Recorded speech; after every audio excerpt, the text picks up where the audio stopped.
欢迎来到热点新闻频道，请订阅并关注以获取最新资讯。又一部悬疑大剧《空降优酷》，徐凯寸头硬汉造型曝光，丁海峰压阵，这剧不火天理难容。聊个贼带劲的事儿，你们听说过湖中自然案吗？不是小说，是真有可能被拍进剧里的那种。想象一下，平静的湖面。好端端一个人或者一个东西，突然就自己烧起来了，没任何明火源头，这找谁说理去？光是这个开场案子就够人琢磨一晚上的。据说，这就是优酷那部马上要空降的火场追凶的引子。火调源于同河刑警林耀，俩八竿子打不着的职业，就因为这么个邪门案子，硬是给凑一块儿去了。说实话，我一开始看到火调员这仨字是懵的。消防员我熟，刑警我也熟，但这火场里的福尔摩斯是干啥的？后来一查，好家伙，这职业是真冷门，也是真硬核。人家可不是灭火的，是等火灭了以后，第一个冲进那片还冒着烟的废墟里，从灰烬，从扭曲的钢筋，从烧得面目全非的残骸里找出火灾为啥发生的元凶。这工作性质听着就比普通破案多了几分悲壮和硝烟味。演员徐凯不是说了吗？片场那灰厚的没处下脚，空气里全是烟尘，比雾霾狠多了。有一场戏，他冲进火场，吸了一口黑烟，嗓子当场就哑了，连卡都喊不出来。这制作很近，先不管剧好不好看，态度是摆这儿了。说到徐凯，这回可是彻底跟过去那个古装美男说拜拜了。寸头，几乎不化妆，脸上总是绷着股劲儿，演一个心里揣着陈年旧案，整天跟火灾废墟打交道的调查员于彤。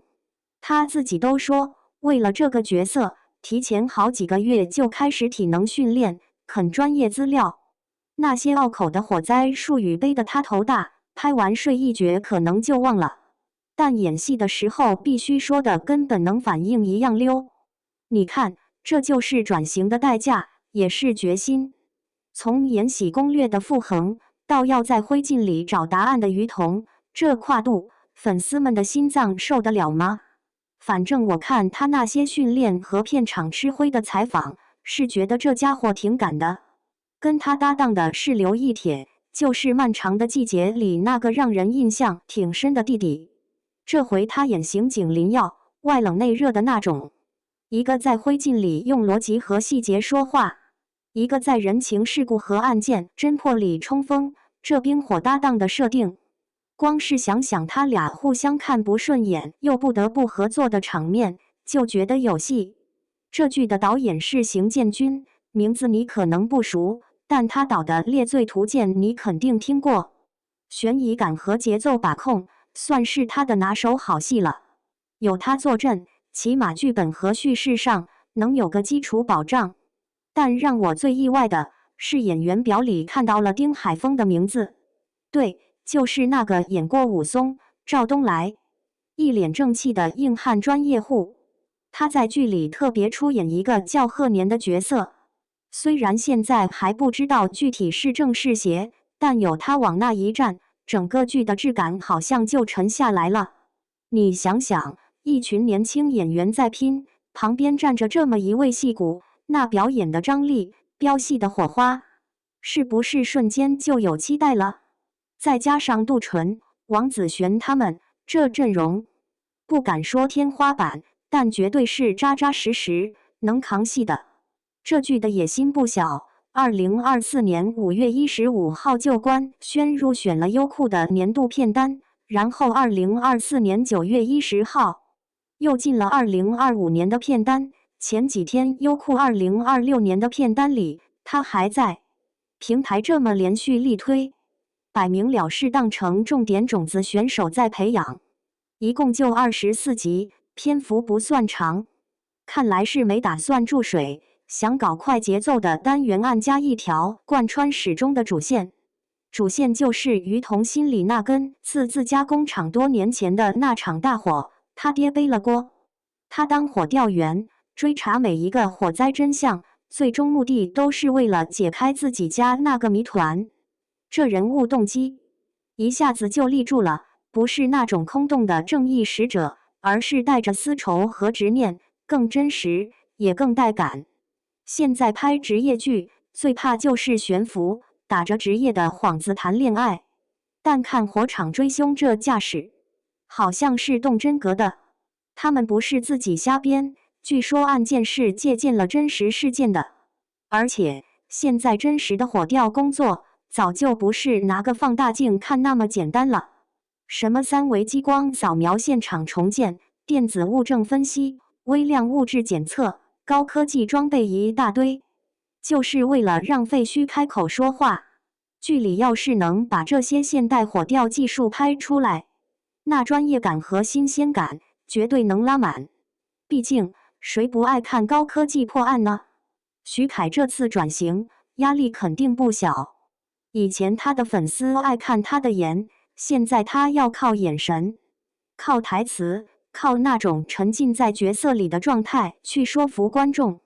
他自己在采访里提到，演于童的时候情绪要绷紧，不能有太多细微表情，得用逻辑取代情感。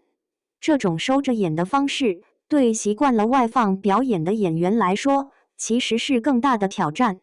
演好了就是突破，演砸了可能就会被说面瘫。不过从已经流露出的片花和剧照看，他那股子沉静和专注劲儿是有点那么个意思了。拍这种题材，吃苦是肯定的。除了吃灰吸浓烟，那些火灾现场的戏，温度高，环境复杂，对体能也是考验。徐凯不是说嘛，他提前健身，结果被导演喊停，说有的角色不需要太壮。你看，演员为了角色增肌减肌都是常事，身体就跟橡皮泥似的。不过这也从侧面说明，剧组在形象上是认真琢磨过的。火调员不是肌肉猛男，更需要的是耐力、细致和强大的神经。现在剧已经拿到发行许可证了，播出就是眼前的事。平台预热了一轮又一轮，观众的胃口也被吊得老高。大家除了想看紧凑的破案故事，看徐凯和刘亦铁的新鲜组合，看丁海峰等戏骨压阵，其实更想验证一件事：国产职业剧，特别是这种聚焦超级冷门职业的，到底能不能摆脱恋爱为主、职业点缀的怪圈，真正拍出那个行业的魂来？火调员，一群活在灾难之后，真像之前的人，他们的战场没有明火，却同样灼热。他们的对手不是具象的罪犯，而是隐藏在灰烬下的细微痕迹和复杂人性。火场追凶，把镜头对准他们，本身就是一次冒险。拍好了，是开拓了一个新领域；拍不好，可能就只是又一个披着职业外衣的普通悬疑剧。所以，你们觉得，对于这类冷门职业题材的剧，观众到底更看重的是职业本身的神秘感和专业性带来的新鲜劲，还是只要剧情够悬疑，演员演技在线，职业背景只是个好看的壳子而已？换句话说，如果火场追凶的感情线篇幅和破案线差不多，甚至更多，你们能接受吗？